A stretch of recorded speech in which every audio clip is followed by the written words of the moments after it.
ذبیح الله مجاهد حکومتي مقامات دي د رسنیو پر ځای خپلې اندېښنې له مشر سره مخامخ مطرح کړي.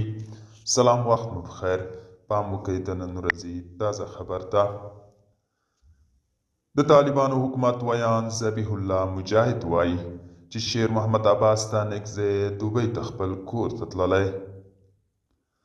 نوموړي له BBC سره په مرکه کې ویلي چې د طالبانو حکومت ترمنځ اختلافات نشته او ځینې کړۍ پروپاګند ورپسې کوي.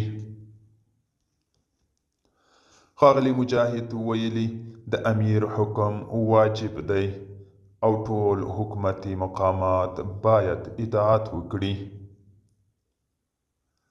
نوموړي وویل چې د علني نیوکې پر ځای ښه ده چې ټولې غوښتنې له مشر څخه مخامخ وشي. دوستانو، دا و د نن ورځې چمتو کړه خبر. تر بیا